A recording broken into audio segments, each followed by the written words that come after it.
Thank you. It's wonderful to be invited here this morning. I have to explain two things. One is the radio program is on the air at the moment. How does that happen? How can he be in two places at once? Well, that's why God made magnetic recording tape or digital tape. We went to work like crazy on Friday to package everything. And the other thing I should tell you, following upon those remarks, is that when I was growing up in downtown Toronto, Irish Catholics who went into a Protestant church, it was like eating a hot dog on Friday. You went right to hell. So my parents are twirling in their respective repositories now that I'm, in fact, in an Anglican church. I just want to explain the title, Are the Media to Blame for Everything? I got it from a cartoon in the New Yorker that appeared about 3 months ago. It shows a young couple, they're in bed. The young man is sitting beside the bed, holding his head in his hands. Obviously something's gone terribly wrong. And his girlfriend says, "Larry, you can't blame the media for everything." But I'm wondering if that's true. I think we can blame us for a number of things. I'd like to explore them this morning with you for a few minutes. First of all, some definitions. What is a journalist? Karl Kraus, who was a writer in turn of the century Vienna, turn of the last century Vienna, a satirical writer, said that a journalist was somebody with no ideas and the ability to express them. The sainted Mahatma Gandhi said that he believed in freedom and civil rights for everybody except reporters and photographers. So we have been the subject of ridicule and scorn, I think, almost from the invention of movable printing. We like to think of ourselves as very well-informed people. I'm well-informed, I think. Although I don't own a television, but I read 4 newspapers a day and the Toronto Sun.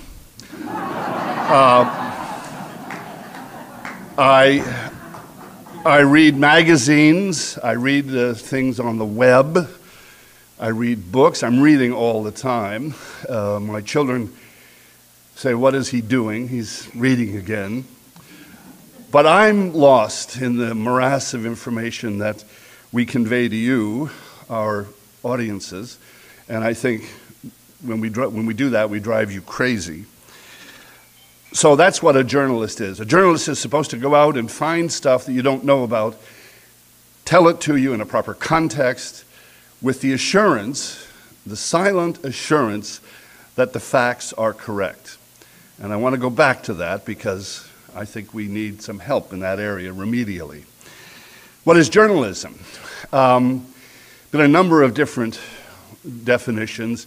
It's history on the run. It's the rough first draft of history. I like to think of it as storytelling with a purpose. We all love stories. We live our lives in terms of a narrative. We begin at the beginning, we go through the middle, and we end up at the end. And I think that that is primarily what journalism is all about. What is news? Well, news is not something out there. It's not something objective. News, I hate to tell you, is whatever we say it is. If a house catches fire on St Clement and burns to the ground, that is certainly news to the people who live in this area and attend this church. It is not news to people who live in Moosonee or Vancouver, but we put that on our radio, television, our newspapers, and we call it news. We went to an event, a house fire, and then we came back and talked about it. But we decided to go to the house fire. So it's a subjective thing. It's not an objective thing. We tell our listeners and our readers precisely what we're doing. But we make the choice. You don't. So there's no democracy in the definition of news. It's all very self-defining by the reporters.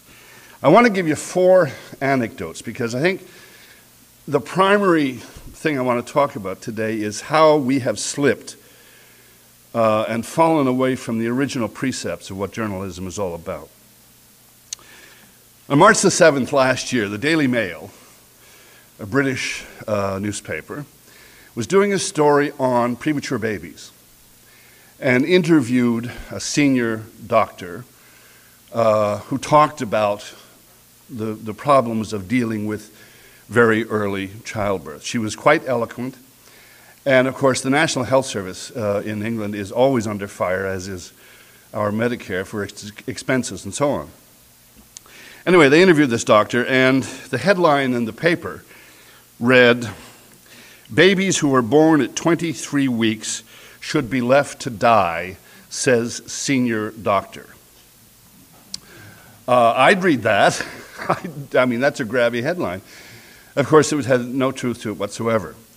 The doctor went to her hospital board. They pleaded with the Daily Mail to correct it.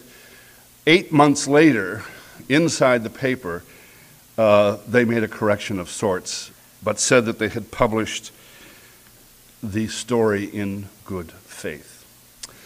Last year, on the Conservative Party website, there was a story that said Prime Minister Stephen Harper in Toronto, having breakfast at a downtown hotel, began to choke on home fries to the point where he had to be rushed to hospital.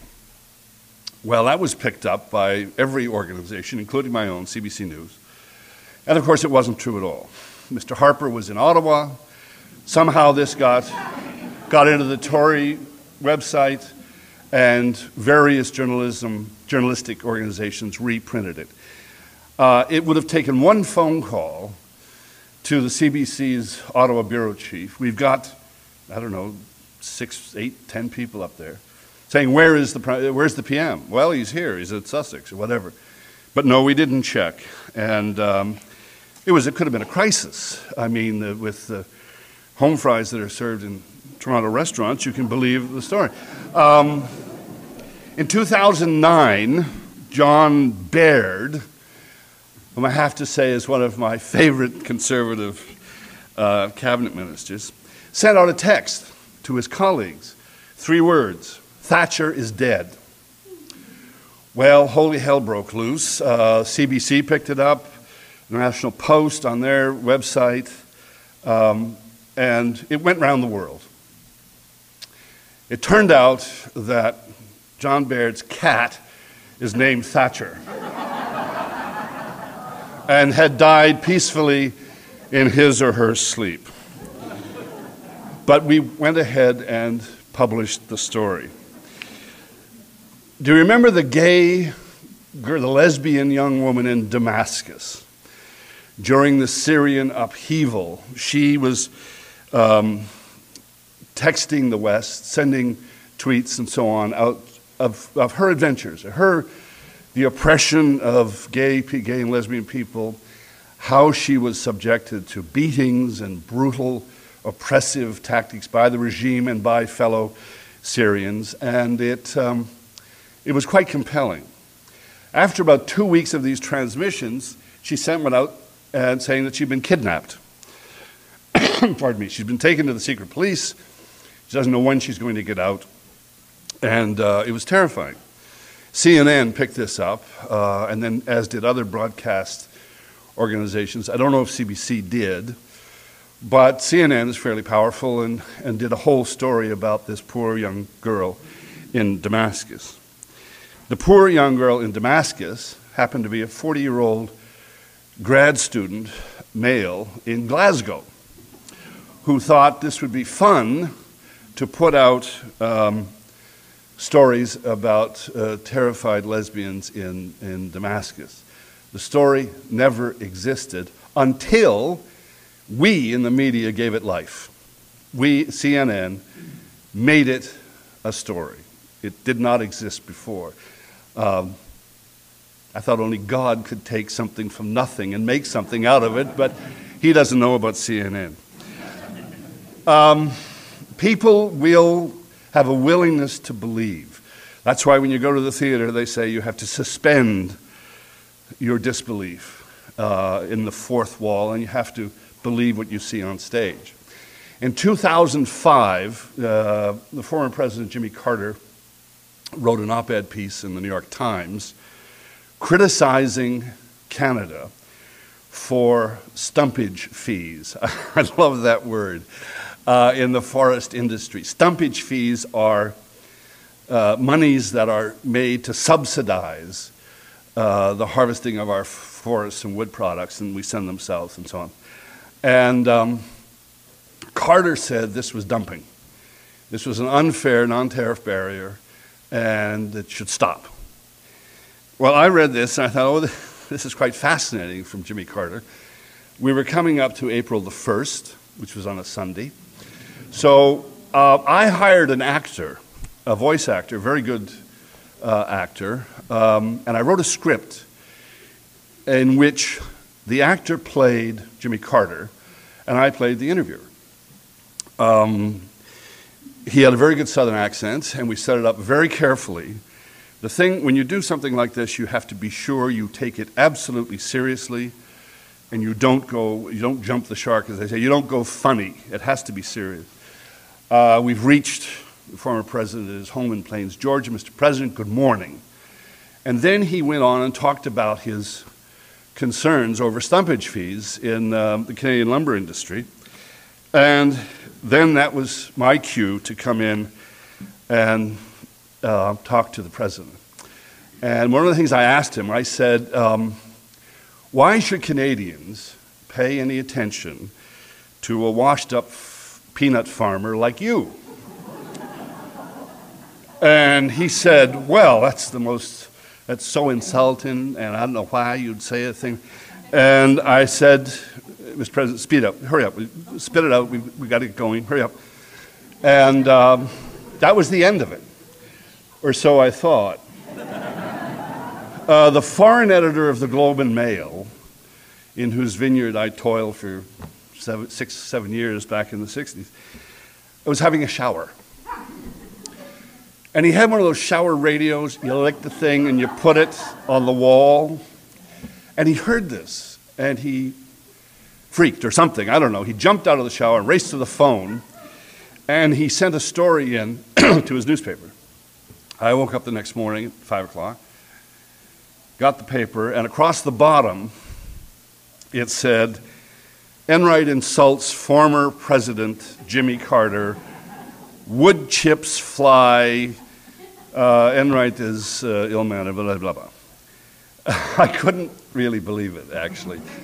I was going to work that day. Someone stopped me, tapped me on the shoulder, and said, I heard what you did with President Carter. That's the worst thing. He builds homes for the poor. And I said, yeah, but the actor I hired doesn't build homes for the...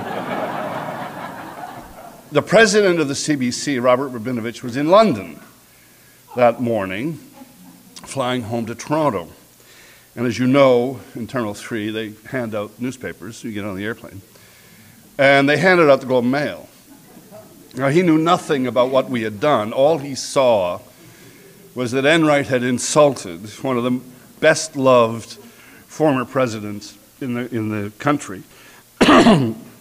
He had a rather unhappy flight across the Atlantic.